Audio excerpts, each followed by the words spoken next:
Inilah Meet the Leaders. Assalamualaikum warahmatullahi wabarakatuh. Apa kabar kawan?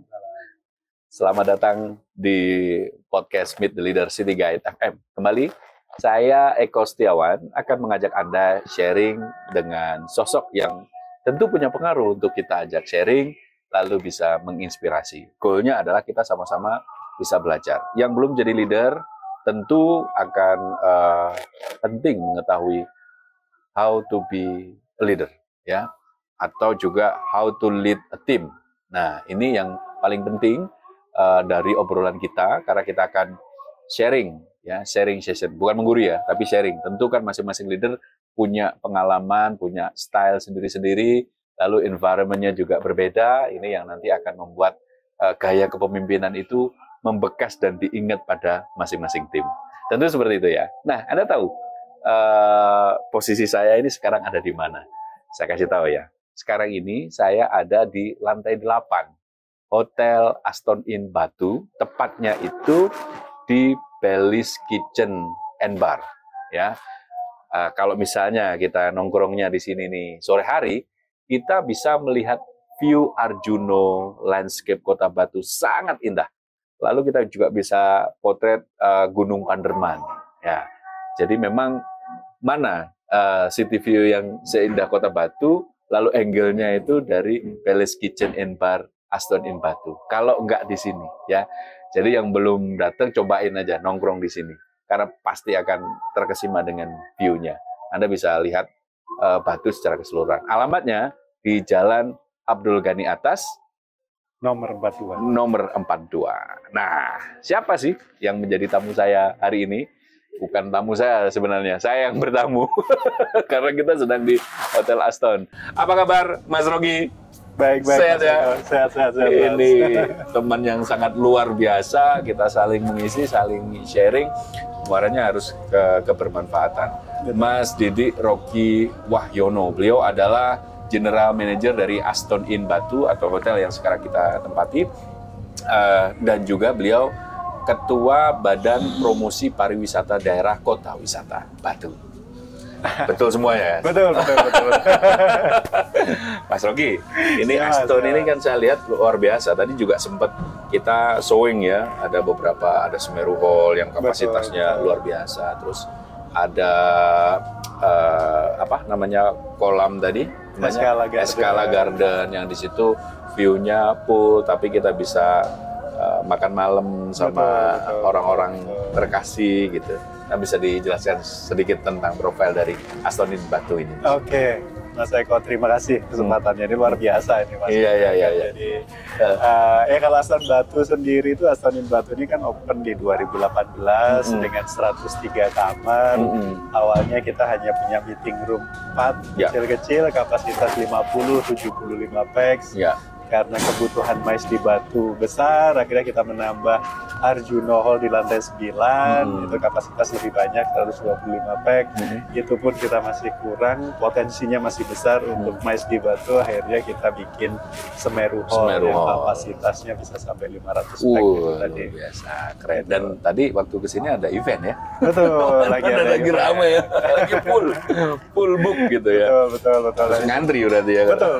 Ini memang luar biasa, Batu itu potensinya bukan hanya untuk leisure family, tapi juga untuk MICE, government, corporate itu bagus sekali, Mas Eko. Iya. Kayak kita di sini investasi di Batu untuk ruang meeting itu luar biasa. Iya. Kenapa kalau kita harus ke Aston ini? Ya, yang pertama karena brandingnya. Ada Aston. Karena branding Aston itu cukup baik dan kita punya tagline itu Trusted Hotel. Jadi dimanapun Aston itu berada, ya itu pasti akan sudah punya terpercaya lah ya. Baik itu pelayanannya, kualitas produknya, kualitas kamarnya, makanannya, pasti itu akan punya standar yang baik. Itu yang menjadi syarat utama. Iya. Jadi fasilitasnya lengkap ya. Berarti Aston ini bintang berapa? Bintang 4 kita. Bintang 4 ya. Betul. Dan semua fasilitas disiapkan, jadi mau yang dari luar kota atau Malang Raya aja juga bisa akses. Accessible lah. Betul. Dan tempatnya juga dekat dengan objek-objek atau atraksi wisata yang ada di kota Batu. Betul, dekat-dekat semua. Dan itu dibuktikan, teman-teman. Jadi kalau kita sekarang ini lagi ngobrol sama Mas Rocky, sepintas tadi mungkin Anda dengerin ada suara sedikit noise ya. Ada suara kayak orang lagi membangun. Aston in Batu ini sedang membangun 50 kamar lagi atau 1 tower lagi di sampingnya Betul. Aston, yang nanti di situ ada rooftop yang view-nya itu 360 derajat, dan itu saya lihat baru pertama di Batu seperti yang 360. Sepertinya. Kalau yang lain nggak ada itu, meskipun ya bisa tapi nggak 360, dia nggak putar secara keseluruhan. Tapi ini nanti adalah 360. Nah, seperti apa? Datang sendiri ke Aston. Kita tunggu aja. Sekarang masih dibangun. Nah, ini bukti bergeliat tadi karena merespon peminat yang cukup banyak gitu ya, Mas Rocky ya. Oke, Aston begini besar gitu. Tentu SDM yang terlibat nggak sedikit dong. Ya. Berapa tadi disebutin? 105 orang. 105 orang staff gitu, dan Mas Rocky ini adalah leadernya.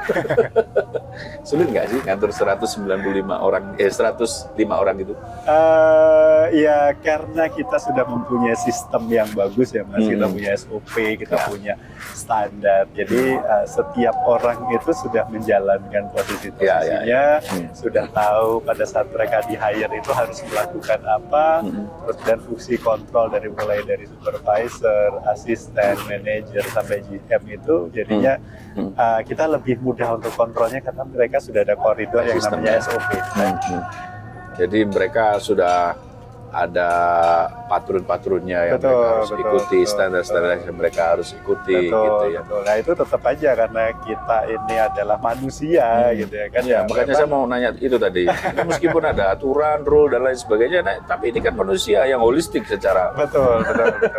Nah itu gimana? Memang kita percaya bahwa aset terbesar itu bukan gedung ini atau mungkin bukan machinery yang nilainya miliaran ini, tapi aset terbesar ya 105 orang ini.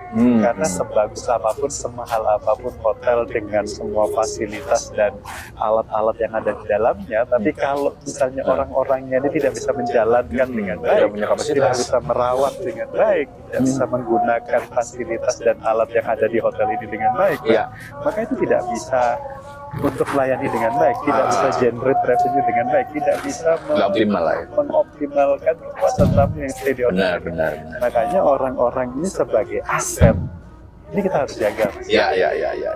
Nah, aset ya. Betul. Jadi ada kata bijak yang mengatakan kekuatan tim itu adalah masing-masing individu, dan kekuatan individu itu adalah tim. Mas Rocky dari praktek, karena timnya itu adalah merupakan aset yang sangat penting untuk bagaimana istilahnya membuat Aston itu terus bertumbuh, terus berkembang, hidup dan menghidupi. Gitu ya kira-kira. Setuju. Mas, ini kan kita bicara profesi menjadi seorang hotelier. Iya. Itu gimana ceritanya dulu itu tiba-tiba Mas Rocky berkarir di hotel itu? Awalnya seperti apa? Apakah dari dulu sempat punya cita-cita untuk bekerja di hotel atau bagaimana? Awalnya. Bisa diceritakan. Jadi saya dulu itu mulai SMA dulu ya. Mulai SMA itu kan dulu kan ada IPA, IPS, bahasa. Dan saya waktu itu mau masuk IPA nggak masuk Mas. Jadi pilihan keduanya itu bahasa gitu kan. Terus bahasa waktu itu bahasa Inggris, bahasa keduanya Jerman gitu ya kan. Nah, terus kemudian lulus orang-orang bahasa ini biasanya akan ke STIBA Mas, Sekolah Tinggi Ilmu Bahasa Asing yang di Saujajar itu Mas. Di Saujajar dan Velodrome. Nah, ya di situ Mas 2000 sampai 2004 saya di sana. Nah, dari situ di semester 6 pada saat ada istilahnya dulu itu OJT ya, Ojek Training, itu saya di salah satu travel di Kota Malang. Jadi guide untuk City Tour Malang, City Tour Batu, dan ke Bromo Tour Mas. Itu sampai lulus, dan akhirnya karena itu freelance, terus akhirnya kok nggak tetap ya gitu ya kan, mau yang dapat fix lah gitu. Terus kemudian lihat iklan lah Mas di Jawa Pos. Dulu itu kan di Jawa Pos kalau Iklan Sabtu itu kan. lowongan kerja. Iya, lowongan kerja hari Sabtu kan Namanya banyak iklan kan. baris itu. Iya. Itu kan banyak Mas kalau hari Sabtu lowongan kerja. Iya. Itu terus kemudian ada salah satu hotel di Surabaya. Saya apply ke sana, interview ke sana, keterima. Jadi waiter Mas. Oke. Jadi nggak ada Di niatan. hotel mana itu waktu itu? Waktu itu hotel Surabaya Plaza Hotel. Oh, Suplahu. iya. Itu Iya, iya, dulunya iya. Radisson. Oke, Terus Radisson. kemudian jadi Surabaya Plaza Hotel. Itu nggak ada keinginan bekerja di hotel, nggak ada pengalaman di hotel, nggak Ya. pernah sekolah di hotel ya. Cuma taunya bahasa aja Mas gitu. Oke. Akhirnya Jadi keterima waiter. di situ, keterima jadi waiter Mas. Oke. Ya seperti anak-anak ini Mas kita bawa. Waktu itu jadi Tapi info itu training. jangan salah lah ya. Jadi waiter itu nggak sembarangan gitu. Bagaimana naruh minuman gitu kan dari Iya, kanan iya, atau dari iya, kiri. betul, Bagaimana betul. cutlery-nya itu harus sesuai dengan makanan. Oh itu nggak gampang. Iya, Itu namanya iya, skill iya. labor ini ya. Betul, Nggak ada betul. skillnya. Jadi waktu itu saya nggak ngerti itu semua Oke, Mas. oke. Jadi kebetulan saya beruntung karena dulu waktu itu kan hotel di Surabaya itu kan nggak banyak ya. Oke. Dan saya termasuk yang beruntung karena kebijakan waktu itu ingat saya GM-nya itu namanya Pak Yusak Ansori. Itu beliau tuh punya kebijakan saya ngambilnya pokoknya S1. Saya nggak ngambil D1, D3 perhotelan, tapi saya ngambilnya orang S1. Nah, saya termasuk yang S1. Yang S1 dan beruntung. Sama saya seangkatan Mas, ada juga waiter itu yang dari teknik perkapalan, teknik mesin, gitu-gitu Mas. Jadi hotel semua. Karena Oke. begitu saya Nggak beberapa inline dengan ini Nggak basic inline, ilmunya. saya Kalau Mas Rocky masih lah, komunikasi Iya, kan. betul, yang lainnya tuh enggak. Terus saya waktu itu pernah kesempatan bertanya dengan Pak Yusak ini, Pak, kenapa ada kebijakan seperti ini? Gitu. Jadi beliau ini berpikir out of the box bahwa kalau misalnya belajar untuk ya seperti Mas Eko itu tadi bilang menyajikan makanan dari sisi mana, Misalnya clear up lagi ngelayanin bagaimana, clear up, ngelayanin iya, double manners gitu taking kan. order bagaimana, Taking itu order. gampang lah dipelajari. Nah, Yang paling penting itu adalah saya butuh orang-orang S1 itu kerangka berpikirnya lebih luas. iya, dia lebih konstruktif Betul. kan. Gitu. Jadi saya mau hotel saya nanti itu dalam layani tamu, dalam health foodnya ke tamu itu lebih luas dengan kita meng-hire anak-anak ini. Kalau misalnya cuma untuk set up, taking order, ini gampang lah. Pasti mereka akan cepat belajar lah. Nah itu sih Mas. Saya di situ 2006-2007 Mas. 2000 cuma 13 bulan gitu ya kan. Saya pertama jadi waiter, terus kemudian 6 bulan kemudian karena saya menang Employee of the Month, Oh, saya oke. dipromot jadi resepsionis. Oh, oke, naik, Nah, naik. jadi naik jadi resepsionis.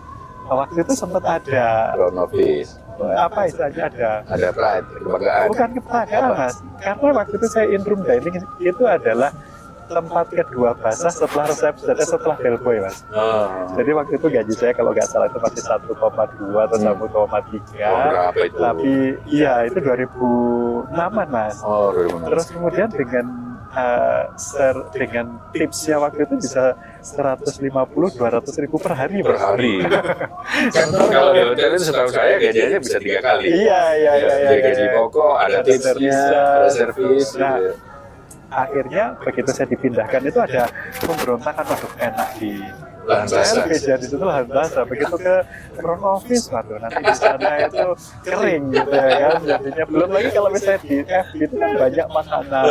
Iya. Menarik Mas. Sangat Ya, sudah menarik. lah.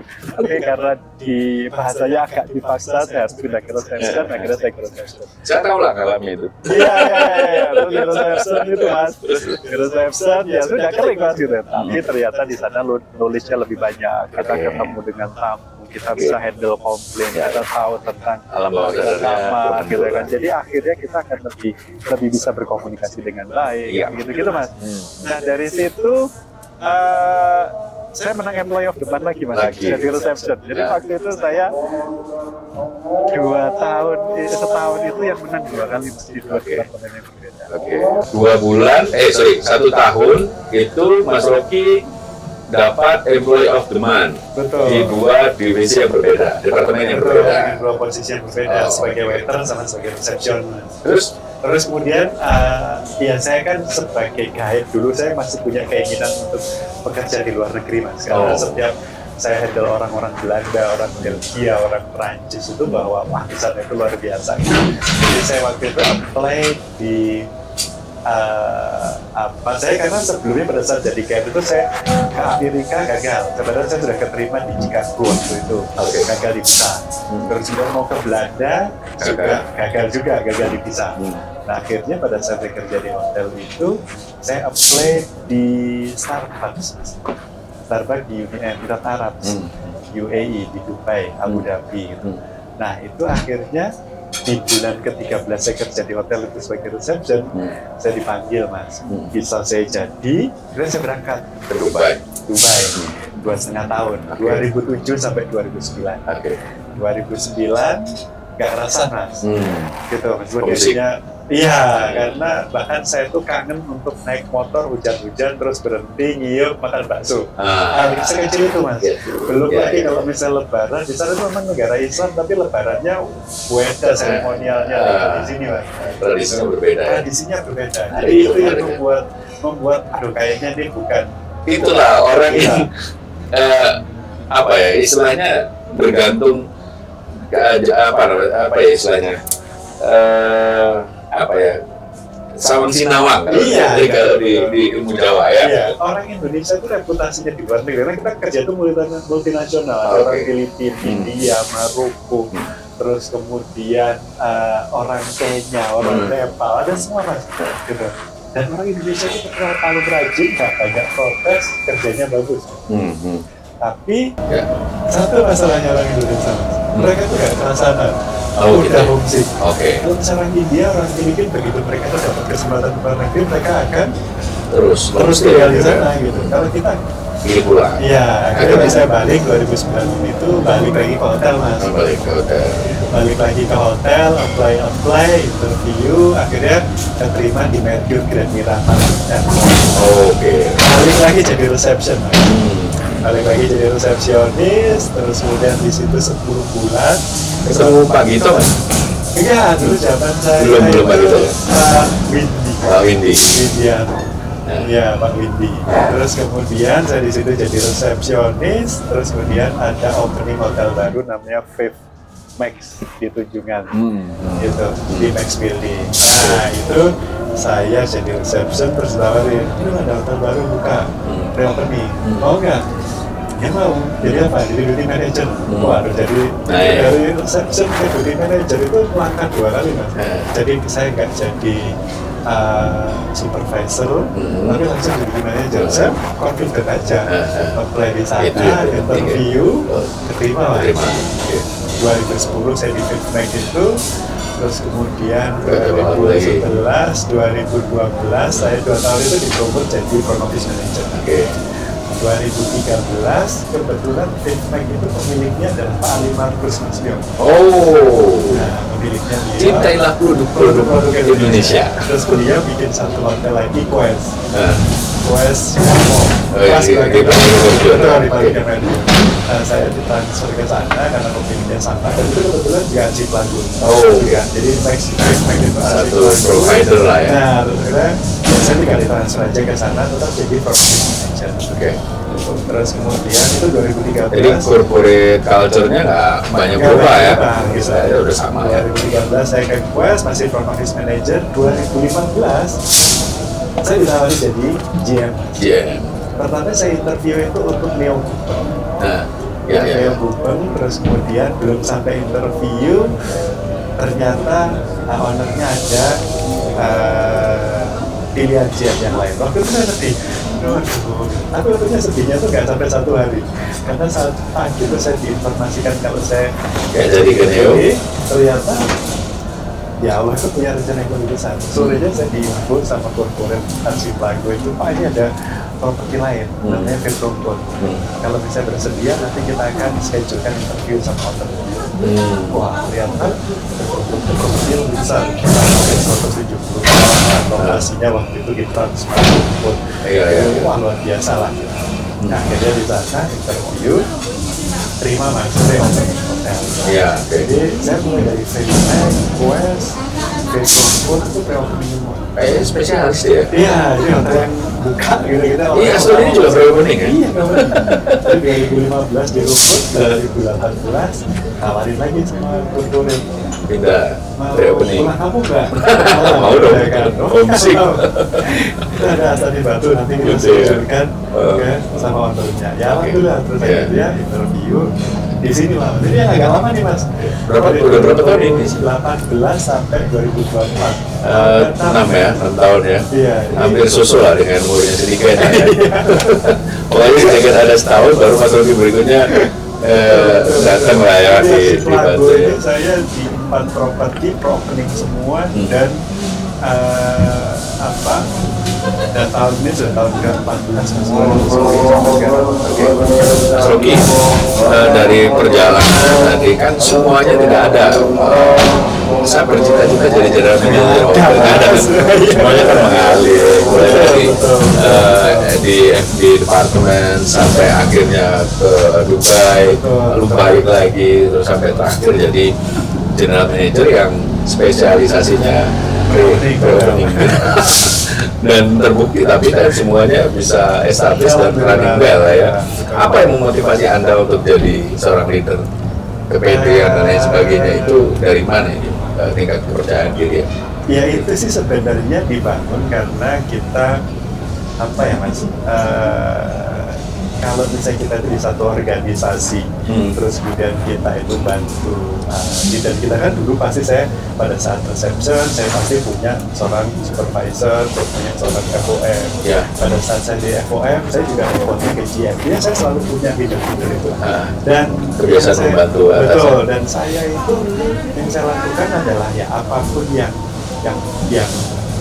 leader saya waktu itu sampaikan, saya harus kerjakan dengan sebaik-baiknya. Jadi selama itu sesuai dengan SOP, sesuai dengan ini, pasti akan saya kerjakan sebaik-baiknya. Bahkan kalau bisa, saya itu meringankan kerjaan karyawan saya. Gitu. Sepakat. Jadi kalau misalnya saya disuruh kayak gini, oke, saya akan menyelesaikan sebaik-baiknya. Apa insight di balik itu? Jadi saya sih sering ya, Iya, iya. karena ya kita sama-sama leader gitu. Iya. Meskipun skupnya beda jumlah, bisnis, ya. beda bisnis, beda sektor, beda jumlah SDM yang ditangani. Iya. Tapi itu menarik. Saya tadi sempat di dalam perjalanan juga saya sampaikan ke teman-teman bahwa tidak ada yang serta-merta itu jadi leader. Betul. Yang awal itu adalah bagaimana proses asistensi dengan leader itulah yang nanti akan mengkader diri kita untuk skillnya jadi naik. Betul. Kalau melihat dari pengalaman itu, apa insight yang diambil dari melayani sepenuh hati leader itu? Jadi saya itu sebenarnya tidak setuju ya. Saya mau ada yang mau gila menyenangkan itu bukan. Iya. Tapi lebih ke apa ya? Dengan kita melakukan itu sebenarnya kita telah dicuri ilmunya beliau. Satu itu, yang kedua balik ke kita sendiri Iya, ketika betul. kita tadi lebih banyak memberi. Iya, jadi kalau bisa kita melakukan pekerjaan yang semaksimal mungkin, terus kemudian kita bisa menyelesaikan bahkan above the target atau yang beyond expectation Oke. kita itu kadang-kadang kita bisa kok, gitu ya kan. Dan pasti ada trust ya kalau misalnya seorang leader Ada yang baik inisiatif. itu pasti dia akan menilai kita, oh ini inisiatifnya Ada bagus ya, visinya. oh ini ini. Nah itu yang akhirnya menjadikan kita itu ternotis. Oke. Jadi kan Dilihat ya. ya mungkin waktu itu belum ada kata itu, tapi ternyata saat ya. saya lagi Paham. masalah membedding loh. Padahal yang posisi sama dengan saya itu mungkin ada 3, 4, 5 orang gitu. Jadi setelah duduk di posisi sekarang, baru menyadari bahwa oh ternyata yang kita lakukan dulu itu ada pengaruhnya pada posisi kita yang sekarang gitu ya. Pasti saya tuh ketemu dengan leader yang baik, leader yang biasa aja, leader yang killer sekali itu ketemu gitu. Jadi dari semua leader itu kita yang harus bisa menyesuaikan, dan akhirnya pada saat kita sudah di posisi itu kita bisa merasakan bahwa kalau misalnya kita menjadi leader jangan seperti ini yang buruk, oh ini yang baik, ini yang ini. Jadi kita itu jangan ada sampai menjadi posisi-posisi yang kita itu tidak mau diperlakukan seperti itu gitu. Nah jadi itu kalau misalnya kita itu bahasanya dari bawah, kita pada saat jadi leader itu harusnya kita bisa punya acuan gitu. Karena kita tahu kalau misalnya kita melakukan seperti ini, kita dengan gaya kepemimpinan seperti ini akan nggak enak nih gitu ya kan, karena kita dulu pada saat diperlakukan seperti itu kita nggak enak. Ini kontraproduktif nih. Nah betul. Gitu ya. Jadi dari memang bagus dari bawah sampai pada akhirnya duduk di top leader itu banyak pengalaman yang mau nggak mau, suka nggak suka itu mempengaruhi gaya kepemimpinan gitu ya. Kalau Anda menjelaskan kira-kira bagaimana Anda mendeskripsikan apa ya istilahnya pendekatan kepemimpinan Mas Rocky ini? Oke. Gimana? Jadi saya itu ya sebenarnya nanti tim ya yang bisa menilai. Tapi kalau misalnya saya harus menilai diri saya sendiri, Apa dijelaskan aja? Iya. Kan itu sebuah strategi leader. Oke, betul. Jadi kalau misalnya saya itu lebih ke bahasanya itu strategi. Kalau misalnya saya bilang itu saya itu macro manager dan saya itu lebih ke pendekatan spiritual, Mas. Gitu ya kan. Oke. Jadi saya itu selalu tidak selalu duitnya, kamu harus melakukan ini ya, kamu harus melakukan ini secara detail gitu. Karena saya trust dengan tim saya bahwa kalau misalnya mereka itu sudah kita hire, sudah kita interview, itu karena mereka itu sudah punya skill yang dibutuhkan. Saya tinggal melihat resultnya aja pada saat mereka melakukan ini, nanti resultnya seperti apa dan saya tinggal mengguide. Itu aja sih, Mas.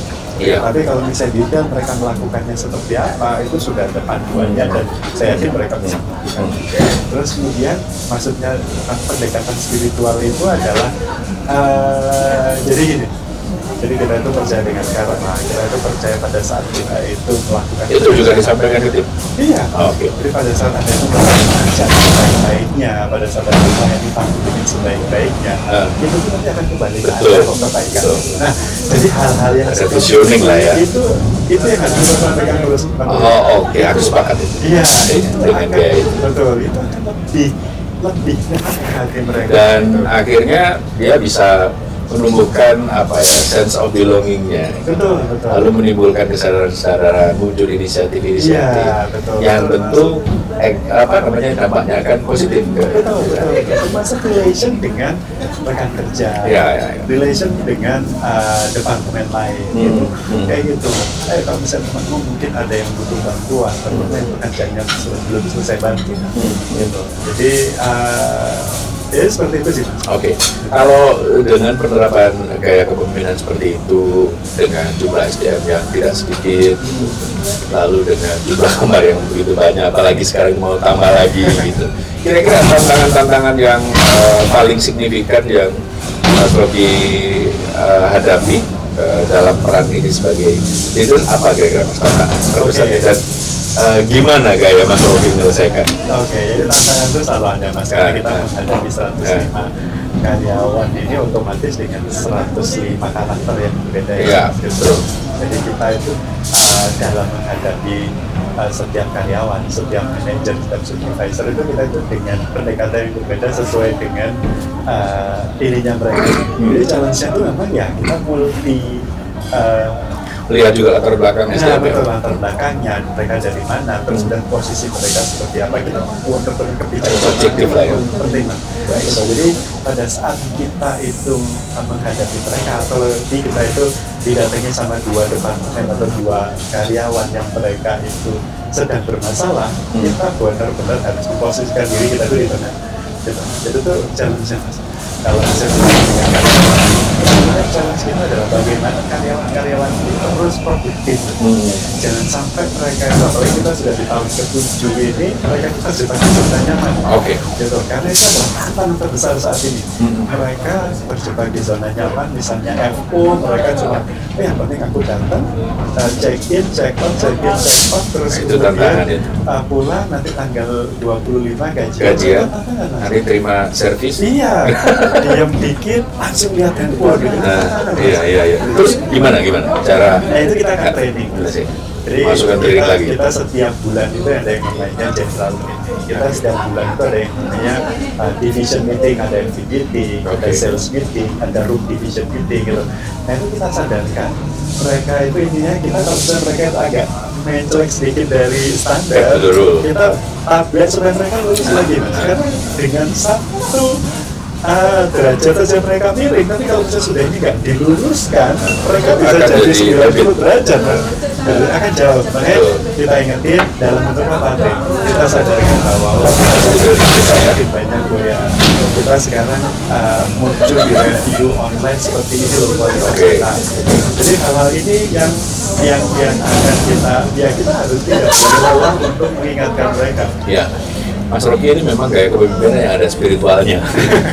Nah, sekedar bocoran beberapa waktu lalu memang Mas Rocky menginisiasi sebuah kegiatan yang mana itu adalah sebuah diskusi yang pikirannya itu sangat skalanya makro ya, dan ini penting apa menjaga branding kota wisata Batu itu tetap positif, sehingga itu tetap akan menjaga kunjungan wisata dari inisiasi oleh beliau.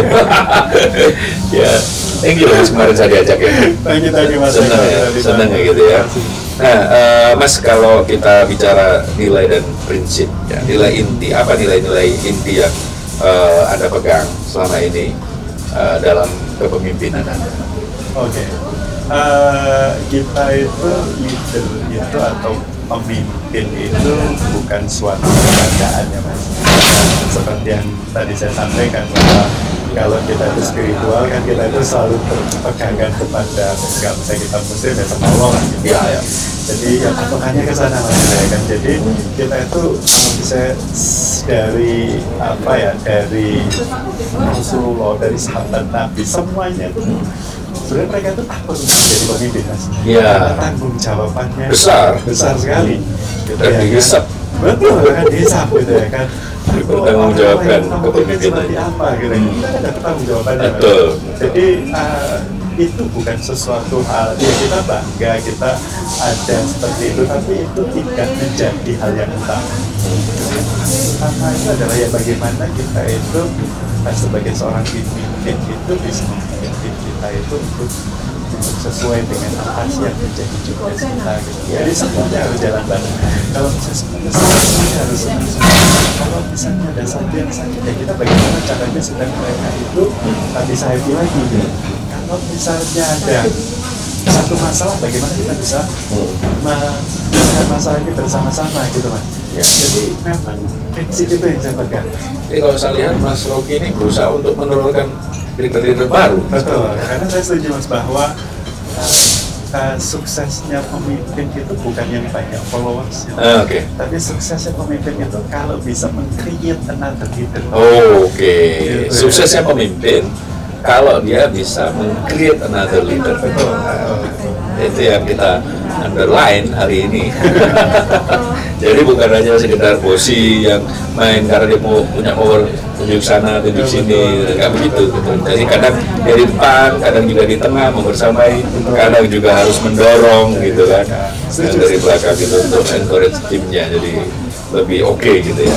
Nah, kaitan dengan itu tadi nilai. Lalu pengambilan keputusan Mas, kalau Anda istilahnya berprinsip bahwa nilai-nilai spiritual itu penting, lalu seberapa penting itu mempengaruhi keputusan Anda yang Anda buat dalam organisasi? Oke, itu sangat penting sekali. Jadi memang kita ini di dalam satu organisasi, satu perusahaan, satu bisnis, termasuk bisnis hotel, ya kita sebagai pemimpin sering dihadapkan dengan satu masalah, satu hal yang membutuhkan keputusan dari kita gitu Mas. Baik itu permasalahan bisnis, Pak ini ada bisnis kayak gini, harganya sekian, kita ambil nggak? Gitu. Jadi itu kita yang harus bertanggung jawab Mas gitu ya. Jadi itu kita harus cepat. Terus kemudian yang kedua Pak, HRD datang, Pak ini ada staff yang kayak gini, gimana Pak gitu ya. Karena jadi ya kita benar-benar harus experience, memang itu yang dibutuhkan banyak. Iya, tapi juga harus bisa melihat dari semua. Jadi kita ini nggak boleh berat di satu orang, berat di satu departemen, berat di satu ini enggak. Jadi kita harus fair. Gitu. Nah, iya, jadi kita itu tidak dituntut untuk membuat satu keputusan yang menyenangkan beberapa pihak itu enggak. Jadi kita harus yang fair, benar-benar meskipun itu menyakiti satu pihak. Tapi untuk kepentingan bersama dan untuk organisasi. Itu enggak ada masalah. Makanya kita jangan berharap kalau misalnya leader itu disenangi semua orang. Iya. Siap jadi leader, Anda siap untuk dibenci sekelompok orang atau banyak orang. Ya, asalkan prinsipnya adalah Anda sudah membuat keputusan yang benar dan ini untuk kebaikan bersama. Mas Rocky ini saya lihat juga turba ya. Jadi kalau beberapa kali misalnya saya pernah nginep di Aston itu ketemu sama Mas Koki waktu setting breakfast. Itu menurut saya apa? Keren nih YJM-nya turun. Jadi membersamai timnya. Nah, kaitan dengan itu Mas, bagaimana Anda sebenarnya memastikan karyawan atau tim Anda itu merasa terlibat, termotivasi, lalu terdorong untuk apa ya istilahnya memiliki inovasi-inovasi di dalam organisasi. Oke, jadi ya kita ini itu sebagai leader itu harus menjadi role model. Karena sebenarnya kita itu pada saat kita itu berbicara, kita berbuat, kita melakukan sesuatu, itu sebenarnya kita dinilai sama stamina. Gitu. Jadi kita harus model yang baik. Gitu. Harus jadi contoh. Jadi contoh yang baik Mas untuk tim kita gitu.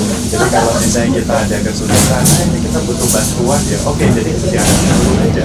Tapi kalau misalnya kita harus bantu kan, tapi sebenarnya nggak peduli bahwa ada manajer, ada GM, ada waiter. Tapi kalau misalnya breakfast rapi ya saya dilayani dengan baik. Jangan sampai nanti ada makanan berantakan nggak segera dikeluarkan. Nah, hospitality itu yang kadang tidak semua orang siap. Iya, betul. Melayaninya itu. Sama kok kalau di kita misalnya di radio itu ya juga harus benar-benar helpful. Jadi dia ya memang harus melayani sampai pada tataran penelpon atau pendengar itu merasa terbantu dengan keberadaan kita. Itu yang bersama secara dilayani. Nah Mas, seiring berjalannya waktu SDM itu kan juga berkembang, zaman juga berkembang. Nah, bagaimana kira-kira pendekatan Anda terhadap perubahan-perubahan dan adaptasi dalam lingkungan kerja? Oke, jadi memang betul Mas, sekarang kan ada dibilang ada Gen Z lah, generasi stability lah, apalah segala Gen Z, generasi milenial. Jadi sebenarnya jangan leadership style kita itu yang kita paksakan ke mereka, tapi yang kita harus belajar. Karena setiap generasi itu punya style masing-masing, punya karakter masing-masing. Jadi kita yang sebagai leader yang harus belajar. Karakter baperan. Iya, jadi yang ini baperan, berarti ini.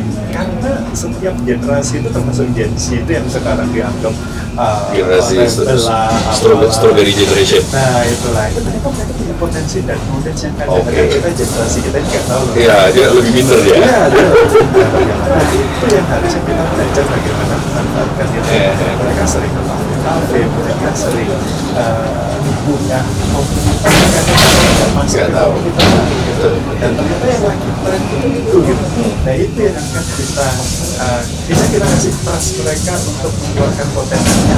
Jadi pada saat diskusi, pada saat kita itu dilakukan ya? Iya, kita briefing karena kita kasih kesempatan mereka, kita dengarkan suaranya mereka. Jadi bukan yang kita ini yang langsung harus top down gitu ya? Top down gitu langsung, kamu harus gini ya, kamu harus gini. Tapi juga mendengar. Kita juga dengar gimana sekarang trennya, kalau misalnya sekarang gimana caranya supaya ini seperti ini. Kadang-kadang mereka lebih tahu mas tentang generasi mereka daripada kita. Mas Rocky, tentu seorang pemimpin dia harus memiliki arah. Supaya timnya nggak bingung gitu. Nah, arah jangka panjang Anda seperti apa, khususnya untuk perusahaan atau organisasi? Ada lagi perusahaan bisnis mas, gitu ya. Jadinya kita ya orientasinya adalah bisnis. Jadi kita setiap tahun itu ada budget yang harus dikejar, expense yang harus kita kejar, yang harus kita tekan. Terus kemudian ya sebagai hotel kita tetap ingin menjadi hotel yang favorit gitu. Jadi padahal itu kan berlawanan dengan semakin hotel itu tua, otomatis kualitas bangunan, kualitas produknya lah itu yang kita dikejar ya. Terus kemudian yang terpenting itu tadi orang-orangnya atau staff-staffnya itu tadi nggak terjebak di rutinitas dan tidak terjebak di zona nyaman. Makanya kita yang namanya karir development itu kita berikan nomor satu. Kita nggak mau mas 5-10 tahun kan receptionnya yang dulu masih istilahnya terjaga perawat sekarang sudah. Jadi kita nggak mau. Jadi mereka harus kita encourage untuk bisa ke level berikutnya. Mereka harus belajar untuk ini gitu. Supaya kita invest.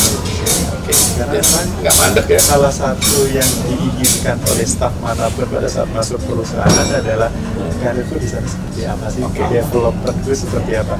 Nah itu yang kita provide untuk mereka. Gitu. Mas, saran untuk pemimpin muda.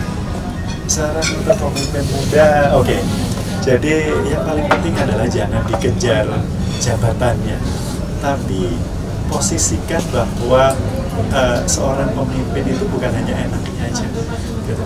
Tapi itu tadi lebih ke kebermanfaatan, lebih ke bagaimana Anda itu bisa membantu orang-orang di bawah Anda itu untuk develop.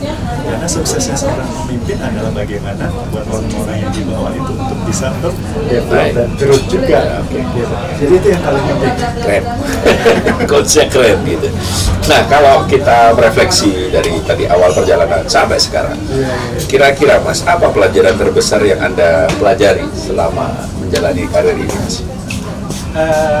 Pelajaran terbesar adalah ya sebenarnya kalau misalnya pengen dunia ini aman dan nyaman untuk ditinggali, seharusnya setiap orang itu harus belajar hospitality. Karena gitu. hospitality itu adalah keramah-tamahan, membantu. Gitu. Kalau setiap orang, setiap industri itu basicnya adalah hospitality, maka setiap orang akan saling membantu dan saling ramah dengan orang lain. Sepakat. Itu nilainya itu ya berarti ya. Betul. Nah, kalau kita kaitan orang, seorang leader pasti dia punya inspiring people dong ya. Siapa yang menjadi sumber inspirasi Anda dalam kepemimpinan, Mas? yang mungkin mau nggak mau itu jadi role model bahwa pemimpin ini loh yang menurutku ideal. Iya. Yang pertama pasti kalau kita orang muslim pasti Rasulullah. Oke. Karena basicnya spiritual tadi. Karena spiritual itu tadi ya. Terus sahabat-sahabat. Tapi di antara sahabat itu ada satu sih, Mas, yang namanya Abdurrahman bin Auf. Bukan hanya kaya saja ya. Kalau misalnya kita lihat, kita dengar sirah Nabawiyah itu bahwa Abdurrahman bin Auf itu kaya, tapi setiap dapat kekayaan dia tuh selalu nangis gitu. Kenapa? Gitu, karena iya, hisabnya panjang ini. Jangan-jangan bertanggung jawab kasih kenikmatan sekarang nanti nggak dikasih lagi nih pada saat di akhirat. Jadi takut. Terus kemudian pada saat dia tuh dengan kafilahnya, Mas, gitu ya kan, dengan kafilahnya itu ya pasti kan bisa habis dari negeri Syam, habis dari mana bawa ratusan onta dan berkuda yang bawa merchandise atau barang-barang dagangan itu tadi. Itu pada saat dia berjalan dengan pegawai-pegawai di atas stafnya, dia tidak terlihat yang berbeda dengan bajunya ataupun dengan, biasanya kalau misalnya dia itu seorang pemilik atau dia itu memang leadernya gitu kan, beda, bajunya mewah, sama. Jadi mana yang ngambil bajunya sama beliau ini. Jadi itu sih, Mas, itu kalau misalnya di tokoh yang secara spiritual. Tapi kalau misalnya yang sekarang ya setiap orang mulai dari Pak Yusak Ansori, Pak Ipung gitu ya kan, yang dulu ngajak saya, Pak Yusak itu yang hire saya di situ. Sebelumnya tuh di travel itu ada yang namanya Pak John sama Mas Wawan. Terus kemudian Pak Yusak Ansori yang hire saya S1 di ini. Terus kemudian ada yang namanya Pak Ipung itu yang membawa saya dari merekomendasikan saya, ngajak saya dari Merkur ke Fitman.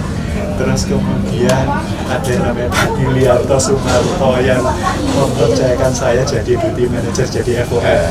Terus udah ada Pak Anak Supriyadi, itu yang luar biasa pengalaman saya dengan beliau. Kenapa? Kenapa buat? Kalau teman-teman saya lihat ini pasti tahu semua lah, Pak Anak Supriyadi. Gitu ya. Itu luar biasa. Gitu ya kan. Terus kemudian Pak Jono itu yang mempercayakan saya dari FOM untuk jadi GM pertama kali, sama teman saya LGM saya waktu itu. Sampai sekarang ini namanya Pak Yono. Jadi masing-masing nama yang punya pengaruh yang kuat itu masih ingat. Mas, pengaruh keluarga pada capaian Anda sekarang ini seperti apa kira-kira? Ya keluarga itu terutama istri saya itu pasti mendukung sekali ya, Mas, gitu ya. Jadi mendoakan, dan bahkan tuh saya kadang-kadang pada saat ada masalah, pada saat saya butuh keputusan yang saya itu tidak bisa diskusi dengan siapapun, saya bisa pulang dan bercerita ke istri saya gitu. Luar biasa, nggak semua lo bisa. Iya, kayak gitu. Laki-laki tuh kadang biasanya duduk, kalau nggak gitu bengong. Mau cerita gimana? Itu luar biasa, supporting systemnya. Saya punya kecerdasan yang bisa membantu saya, jadi bisa diajak diskusi. Iya, sama Rasulullah kan ada Hadijah. Iya, betul. Pada saat kebingungan dan lain sebagainya menenangkan. Iya, jadi Oke, luar biasa. Mas, apa yang ingin disampaikan dari obrolan kita hari ini? Tadi kan sudah pesan untuk anak muda gitu. Sekarang apa yang ingin digarisbawahi itu menjadi sebuah apa istilahnya sesuatu yang jadi pegangan dan mungkin itu bisa dibagikan banyak. Oke, yang penting sih acara ini Mas, ini luar biasa. Jadi ini harus terus menginspirasi banyak orang. Siap. Jadi saya yakin masih banyak leader-leader yang lebih baik daripada saya Mas di luar sana. Gitu. Kita tidak bicara lebih baik, semua punya iya gitu. betul. Kita masih bisa belajar sampai kapanpun kita tuh masih bisa belajar. Pasti. Gitu. Dan karena saya semakin belajar itu semakin saya nggak tahu ya. Jadi gitu. Jadi kemudian Semakin bagus semakin kecil loh. Iya, semakin kecil ya gitu ya, kita nggak tahu apa-apa gitu. Dan kita waktu itu pernah ngobrol bahwa ada salah satu dokter neurologi bilang bahwa kesuksesan itu sebenarnya keberuntungan, bukan hanya kerja keras. Betul. Jadi Karena kerja keras itu cuma 2%. Iya, betul. Artinya bukan probabilitas yang paling besar gitu. Betul. Dan keberuntungan itu bukan hanya yang kelihatannya ada jadi GM, ada jadi pemimpin, ada jadi orang kaya, belum tentu. Iya. Kalau misalnya kita lihat dari konsep spiritual bahwa itu belum tentu suatu keberuntungan. Gitu. Bisa saja musibah itu yang selama ini dianggap orang kecelakaan, kehilangan Bisa juga diartikan keberuntungan. Yang Anda mendapatkan jabatan termasuk Anda menjadi seorang Bisa juga itu jadi musibah. Bisa juga jadi orang musibah. Jadi artinya bergantung dari angle mana kita memandang sebuah peristiwa. Dan bagaimana kita menjalani posisi itu dan bagaimana kita mensyukurinya. Thank you Mas Ruki. Sukses. Thank you Mas. Lancar terus ya. Nah, kawan, demikian tadi kita sudah sharing dengan leader yang sangat luar biasa, kompleks pengalamannya, meniti karir dari bawah ya, sampai pada sekarang ada di posisi top leader di Aston Inn Batu. Tentu ini bukan hotel yang pertama menjadi GM karena tadi sudah dijelaskan bahwa beliau spesialisasinya adalah hotel istilahnya pre-opening ya, hotel pre-opening ya. Nah, harapan kami dari sharing session bersama dengan leader-leader di program Meet the Leader City Guide mampu membuka cakrawala pikir kita untuk Anda yang sekarang lagi persiapan menjadi seorang leader ataupun yang Anda ini leader tapi sedang stuck gitu ya, bingung bagaimana mengempowering SDM Anda. Semoga juga dari program-program ini mampu menginspirasi, paling nggak ada apa ya istilahnya tercetus ide-ide segar yang bisa diaplikasikan di dalam organisasi Anda. Terima kasih kebersamaan Anda. Saya Eko Setiawan pamit, ketemu lagi dengan next leader berikutnya di program Meet the Leader City Guide FM. Assalamualaikum warahmatullahi wabarakatuh. Waalaikumsalam. Thank you Mas.